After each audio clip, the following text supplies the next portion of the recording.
സൂരജ് സജി ചേരുന്നുണ്ട്. സൂരജ്, 2019 കൊല്ലപ്പെട്ട സുധാകരന്റെ ഭാര്യയെ കൊല്ലുന്നു. ആ പകയുടെ മൂർച്ച കൂട്ടിയ കത്തി ഉപയോഗിച്ച് ഇന്ന് രണ്ടുപേരെ കൂടി കൊലപ്പെടുത്തുന്നു. അതായത് ഇയാൾ കൊലപാതകം ചെയ്യുമെന്നും ഇത്തരത്തിൽ കൊലപാതക ടെൻഡൻസി ഉണ്ടെന്നും ഇയാളുടെ വൈര്യം ഇതുവരെ അടങ്ങിയിട്ടില്ലെന്നും നാട്ടുകാർക്കും ആ വീട്ടുകാർക്കും കൃത്യമായി ബോധ്യപ്പെട്ടിട്ടും പല സമയത്തും ഇത് പോലീസിനെ കൃത്യമായി അഡ്രസ്സ് ചെയ്തിട്ടും പോലീസിന് ഇത് കാര്യമായ ഇടപെടൽ ഉണ്ടായിട്ടില്ലെന്ന ആക്ഷേപം ഉയരുകയല്ലേ അവിടെ നിന്ന്. അതിനപ്പുറത്തേക്ക് ഇപ്പോഴും ആ മൃതദേഹം അവിടെ നിന്ന് എടുക്കാൻ നാട്ടുകാർ സമ്മതിക്കാത്ത രീതിയിൽ പ്രതിഷേധം തുടരുകയാണോ? എന്താണ് മൃതദേഹം ഇൻക്വസ്റ്റ് നടപടികൾ പൂർത്തിയാക്കാൻ അവരുടെ ഡിമാൻഡുകൾ? സൂരജ്.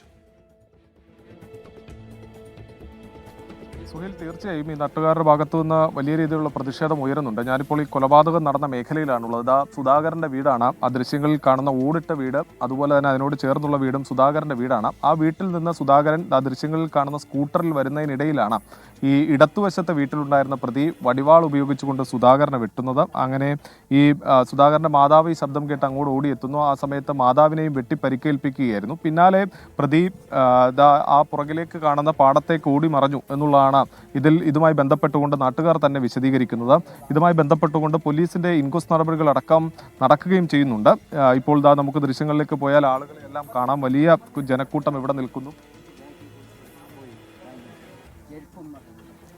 വലിയ ജനക്കൂട്ടം നമുക്കിവിടെ കാണാം. പോലീസിന്റെ ഇൻക്വസ്റ്റ് നടപടികളെല്ലാം ഇവിടെ നടക്കുന്നുമുണ്ട്. സുഹൈൽ, ഇതുമായി ബന്ധപ്പെട്ടുകൊണ്ട് ഈ പ്രദേശവാസികളടക്കം ചൂണ്ടിക്കാണിക്കുന്നത് 2019 ഈ സുധാകരന്റെ ഭാര്യയെ ഈ ചെന്താമര എന്ന് പറയുന്ന പ്രതി കൊലപ്പെടുത്തുന്നു. ആ സമയത്ത് തന്നെ ഈ വലിയ രീതിയിലുള്ള പ്രതിഷേധം അന്ന് നാട്ടുകാർ ഉയർത്തിയിരുന്നതാണ്. അതിനുശേഷം ഈ പ്രതി വീണ്ടും പുറത്തിറങ്ങുകയാണെങ്കിൽ സ്വാഭാവികമായും തങ്ങളുടെ ജീവൻ ആശങ്കയുണ്ട് എന്ന തരത്തിൽ ഈ നാട്ടുകാർ പോലീസിന് പരാതി നൽകി. കഴിഞ്ഞ 29-ാം തീയതി സുധാകരന്റെ മകളും ഇത് സംബന്ധിച്ചുള്ള ഒരു പരാതി പോലീസിന് നൽകുകയും ചെയ്തു. പക്ഷേ ആ പരാതി മുഖവിലക്കെടുക്കാൻ പോലീസ് തയ്യാറായില്ല. അതാണ് സുധാകരന്റെയും ലക്ഷ്മിയുടെയും ജീവൻ കവരുന്നതിലേക്ക് നയിച്ചത് എന്നുള്ളത് നാട്ടുകാർ കൃത്യമായി ചൂണ്ടിക്കാണിക്കുന്നു. സുഹേൽ, ഏറ്റവും പ്രധാനപ്പെട്ട കാര്യം, ഇന്ന് രാവിലെ ഈ കൊലപാതകം നടക്കുന്നതിന് 1/2 മണിക്കൂർ മുമ്പ് സുധാകരൻ ഇതിലൂടെ ഒരു വടിവാളും പിടിച്ച് ഈ നാട്ടുകാരെ ഭീഷണിപ്പെടുത്തി ഇതിലൂടെ ഇറങ്ങി നടക്കുന്നു.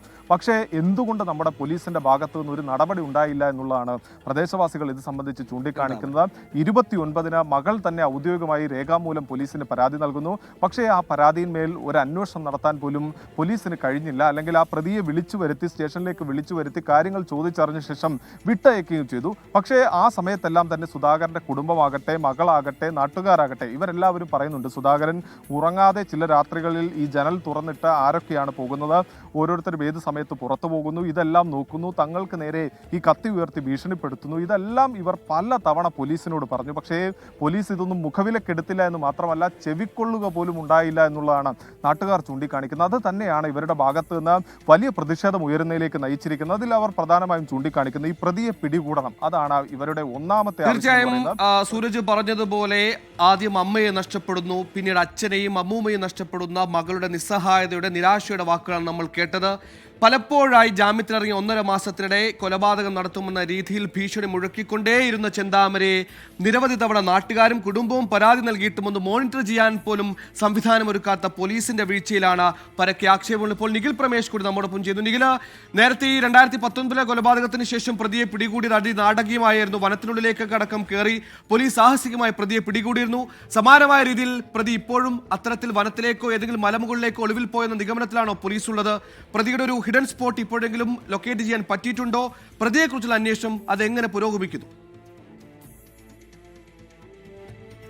സുഹൈൽ, ഈ പ്രതി നേരത്തെ 2019 തന്നെ ഈ കുറ്റകൃത്യം നടത്തിയതിന് പിന്നാലെ നെല്ലിയാമ്പതി മലനിരകളിലേക്കാണ്, ഇവരുടെ വീടിനോട് ചേർന്ന പ്രദേശം തന്നെയാണ്, കാടാണ്, അവിടേക്കാണ് രക്ഷപ്പെട്ടിരുന്നത്. സമാനമായ തരത്തിൽ ഇപ്പോൾ ഈ ഇരട്ട കൊലപാതകം നടത്തിയിട്ടും ഇയാൾ കടന്നു കളഞ്ഞത് ആ മലനിരകളിലേക്ക് തന്നെയാണ്, ആ കാട്ടിലേക്ക് തന്നെയാണ്. അതുകൊണ്ട് തന്നെ നാട്ടുകാർക്ക്, പ്രദേശവാസികളായിട്ടുള്ള ആളുകൾ പറയുന്നത് ഈ ചെന്താമരയ്ക്ക് വളരെ കൃത്യമായി ഇവിടുത്തെ പാതകൾ അറിയാം, ഊടുപാതകളടക്കം വളരെ കൃത്യമായി അറിയാവുന്ന പ്രതിയാണ്. അതുകൊണ്ട് തന്നെ ഇയാൾ രക്ഷപ്പെട്ടിരിക്കാൻ സാധ്യത വളരെ കൂടുതലാണ് എന്നുള്ളതാണ് അവർ പറയുന്നത്. ഇതിന്റെ പശ്ചാത്തലത്തിൽ 20 സംഘങ്ങളായി ചേർന്നുകൊണ്ട്, നാട്ടുകാർ തന്നെ 20 സംഘങ്ങളായി ചേർന്നുകൊണ്ട് ഇയാൾക്ക് വേണ്ടിയിട്ടുള്ള തിരച്ചിൽ ഇപ്പോൾ ആരംഭിച്ചിരിക്കുകയാണ്. ആലത്തൂർ ഡിവൈഎസ്പിയുടെ നേതൃത്വത്തിലുള്ള പോലീസ് സംഘം അവിടെ എത്തി വിവിധ സംഘങ്ങളായി തിരിഞ്ഞുകൊണ്ട് അന്വേഷണം നടത്തുന്നുണ്ട്.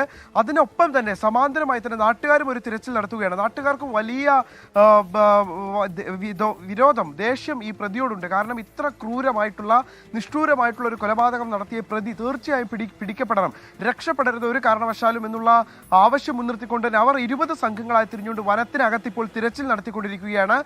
പ്രതിയെ ഇതിനോടൊപ്പം തന്നെ ലൊക്കേറ്റ് ചെയ്തു, അതായത് ഇയാൾ കടന്നു കളഞ്ഞതിന്റെ ചില തെളിവുകളൊക്കെ ലഭ്യമായിട്ടുണ്ട് എന്ന് പറയുന്നുണ്ട്. നെല്ലിയാമ്പതി മലനിരകളിലൂടെ വളരെയേറെ ദൂരം നടന്നാൽ അയാൾക്ക് സ്വാഭാവികമായിട്ടും തമിഴ്നാട് മേഖലയിൽ അടക്കം എത്തിച്ചേരാൻ കഴിയും.